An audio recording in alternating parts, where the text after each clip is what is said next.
बिस्मिल्लाहिर्रहमानिर्रहीम। दोस्तों अस्सलाम वालेकुम। ये शाम का टाइम देखें, अब अगर आप सुन सकते हो तो परिंदों की आवाज़ें देख रहे हैं। ये थोड़े किक्कर आए हुए हैं, इधर मैं रुक गया, देखते हैं।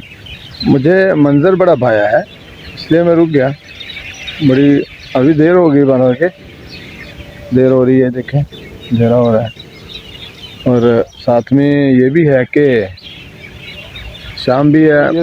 मैं परिंदों की आवाज़ें मैं सुनने के लिए रुक गया और सुन रहा हूँ कि ऐसा लग रहा है जैसे कोई सारे दिन की कार्रवाई एक दूसरे को सुनाई जा रही है। तुमने क्या किया, मैंने क्या किया। वहाँ परिंदे हैं, लाइफ साइकिल है, सारी चीज़ें हो रही होती हैं। मुझे चलते चलते ये बात से मेरे ज़हन में आई, ज़बान की बड़ी अहमियत है रवैयों में, किरदार में।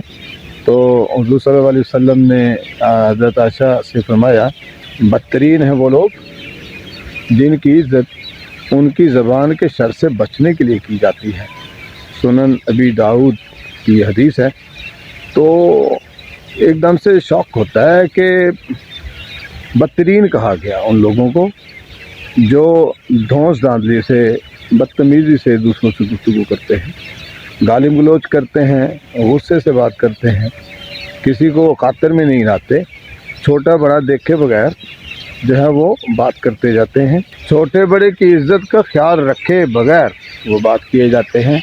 किससे किस तरह गुफ्तगू करनी है, जैसे हर वक्त गुस्सा उनकी नाक पर रहता है, जैसे हर वक्त ये फील करते हैं कि शायद हमें अलग से बनाया गया है। हो सकता है कुछ खूबियाँ हों, कुछ सलाहियतें हों जो रब ने उन्हें दूसरों से अक्सर दे दी हों, जिसकी वजह से वो थोड़ा आगे निकल गए हों और वो अपना आप भूल चुके हों। इन सलाहियतों का, उन खूबियों का जोम ऐसा होता है, कुदरत उन्हें इर्द गिर्द के लोगों में एक मकाम दिला देती है और वो ये सोच रहे होते हैं कि ये सारा शायद हमारे किरदार का नतीजा है, हमारी मेहनतों का नतीजा है, हमारा अपना हिस्सा है। यकीनन इसमें कोई शक नहीं कि इख्तियार दिया गया कुदरत की तरफ से, बंदे को वदीयत करता इख्तियार है, जिसको वो इस्तेमाल करते हुए जो है वो उसे पूरी तरह अपनी खसूसियत और खूबी गर्दानते हुए दूसरों को वो काटते फिर रहे होते हैं, गालिम गलौज करते फिर रहे होते हैं, लोगों को कम तर महसूस करते हुए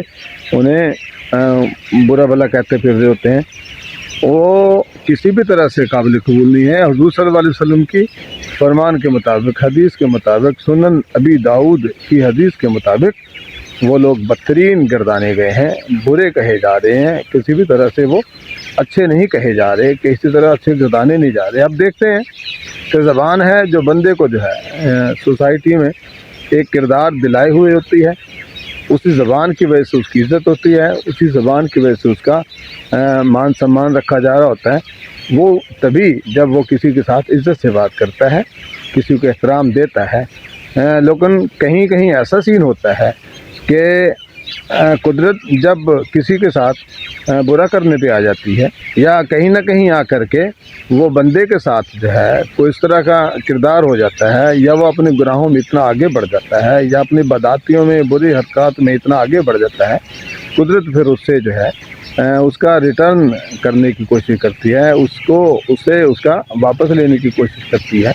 तो यहाँ हमें ये देखना है कि उसका जो रवैया जो है लोगों के साथ आहिस्ता आहिस्ता बुरा होना शुरू होता है। बुरे रवैये की वजह से फिर उसकी जो है इज़्ज़त गिरना शुरू होती है, और फिर उसका जो रद्द-ए-अमल होता है वो बाज़ औक़ात बजाय इस चीज़ के कि समझे कि ये मेरे साथ वो इस तरह का हो रहा है, वो मज़ीद बिगड़ता है, उलझता है लोगों से, फ्रस्ट्रेट होता है कि पहले मेरे साथ सारा कुछ था, अब मेरे साथ मेरी इज़्ज़त उस तरह से नहीं हो रही जो पहले थी।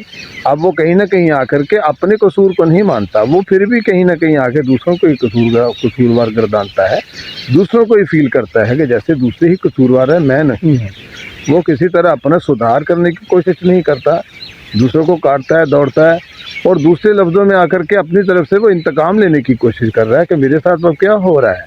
हालांकि ये सारी चीज़ें तभी हो रही होती हैं कि उसकी बातों का जो रद्द अमल है, उसकी बातें जो उसने लोगों के दिल दुखाए हुए होते हैं, जो उसकी बातों से लोगों के दिल दुखे हुए होते हैं, उसकी बातों से लोग परेशान हुए हुए होते हैं, तंग हुए होते हैं तो उसका रद्द अमल के तौर पे जो है वो भी उसे भाव देना छोड़ देते हैं, इज़्ज़त करनी छोड़ देते हैं।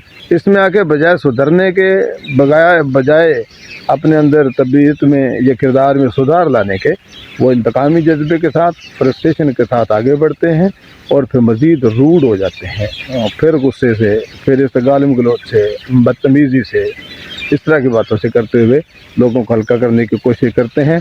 असल में तो उसके अंदर यही होता है कि मैं पीछे क्यों रह गया, मुझे लोगों ने इज़्ज़त देनी बंद क्यों कर दी। हालांकि कहते होते हैं ना, इज़्ज़त देने से मिलती है, खुशी देने से मिलती है, अकल लेने से मिलती है। तो ये सारी चीज़ें जो हैं इस तरह के साथ साथ चलती हैं। जो बोएगा वो काटेगा, जिस तरह के लोगों के साथ रवैया रखेगा उसी तरह की वो पाएगा। हमें चाहिए सोसाइटी में रहते हुए हर बंदे को अपने जैसा समझते हुए, क्योंकि कुदरत की तरफ से सारे जो हैं बराबर हैं, उसने किसी को छोटा बड़ा नहीं किया हुआ, वो बराबर रखता है, लेकिन हम एक दूसरे को छोटा बड़ा करते हैं। देखें, अमीरी गरीबी है वो बंदे के इख्तियार में बस में नहीं है। कुदरत की तरफ से एक चीज़ तय हो जाती है कि इसे इतने पैसे मिलने हैं, वो से मिलके रहते हैं। हलाल और हराम का जो सीन है वो खुद बंदा चुनता है।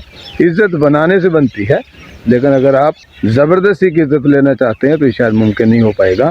इसलिए हमें चाहिए कि लोगों के साथ नरम लहजे में बात करें, नरम रवैये से बात करें, छोटे बड़े का ख्याल रखते हुए इज़्ज़त और एहतराम देते हुए बात करें, ताकि आपका भी एहतराम किया जाए, आपको भी इज़्ज़त दी जाए। हमें उस हदीस में जो मैसेज है, जो पैगाम है, बदतरीन है वो लोग जिनकी इज़्ज़त उनकी ज़बान के शर से बचने के लिए की जाती है। अल्लाह ताला से दुआ है कि अल्लाह हमें ऐसे बंदों से पनाह दे और हमें ऐसा बनने से महफूज रखे। अल्लाह मेरा आपका हामी नासर। आवाज़ें आपने सुन ली, मैं बड़ा महसूस हुआ, अंधेरा हो रहा है, अब तो विजिबिलिटी भी शायद कम हो रही है, तो मैं इस दुआ के साथ ही ख़त्म करूँगा। अल्लाह मेरा आपका हामी नासर। वस्सलाम।